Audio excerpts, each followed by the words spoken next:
All right, I've got a 2019 Audi A6.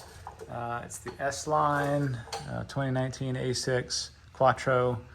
It's actually my neighbor's car, but I'm doing some work on it. So doing the front brakes here, and wanted to just go through some quick tips that I learned along the way. Noticed there wasn't a ton of content on these cars and the brake jobs. There was a couple of tricks along the way. It took me a while to figure out. So I've already got the new brakes on and installed, and couple of things that I wanted to point out. The first is whenever you go to take this caliper off, it's tempting to try to go after these, but it's a special tool, a 7-point tool that removes it from the bracket. But it's actually easier just to go and, let me see if I can get it oriented here, to go after the bolts in the back. So there's one there, it's halfway backed out, and then one at the bottom. 21 millimeter socket is what you need for that. You can basically take those out. It's easy to turn the wheel to kind of get better access, so just turn it to the opposite direction. And then as far as these connectors go, there's a couple of connectors. One is for the sensor for the brake wear. This one actually has a little tab on the bottom side, so you can see that little tab right here. And that fits in this bracket right here. You can see the back side, and so it goes underneath there. Kind of hard to see right now, I won't put it in, but it goes underneath there. You do a half turn. Let's see if I can get it in there real quick.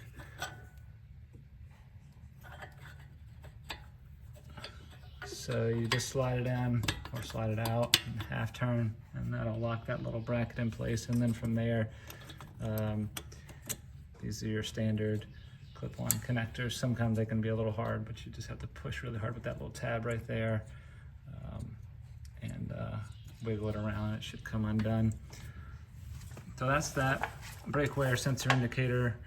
And then you also have the actual brake line, which is a hard brake line that comes off the caliper itself, and it actually runs over here to the other side of this thing. Let's see if I can get the light working. And so that's the back side of it, and it goes into that bracket, and then from that bracket it goes to a flexible line. If you can actually come around this side and see that, this is the flexible line over here. Let's see, there it is. So yeah, once you have that, you basically just have to disconnect the hard line from this bracket over here. Let's see, where is it? This one right here. And it's held on by a clip. Actually, to show you out here, it's held on by this clip. So this clip actually faces kind of up like that. It kind of goes in to that bracket like that, and it has this little lip on it. See that little lip? So what you do is you just put your flathead screwdriver down into that lip and knock it down.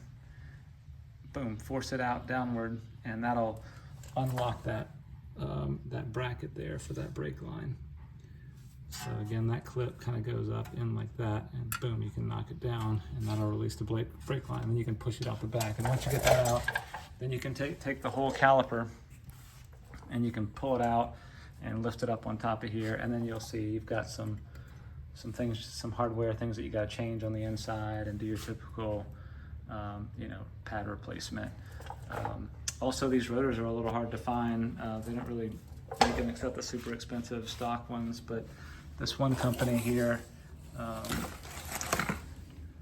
got these DCF GeoSpec coated brake rotors, pretty reasonable price. I think I got them at Rock Auto, so they're working pretty well. And then same with the brake pads. They actually come with them. It's a whole kit that comes together. Haven't tested them, haven't used them before, but they get pretty good reviews. So you're looking at about $500 for all four corners. I actually got power stops for the back. They do make a power stop kit for the back, so I got those. It was like $187 for the back, and then $280 or $300 or so for the fronts, which seemed pretty reasonable. Anyway, those are the tips that I learned along the way. Hope it helps out.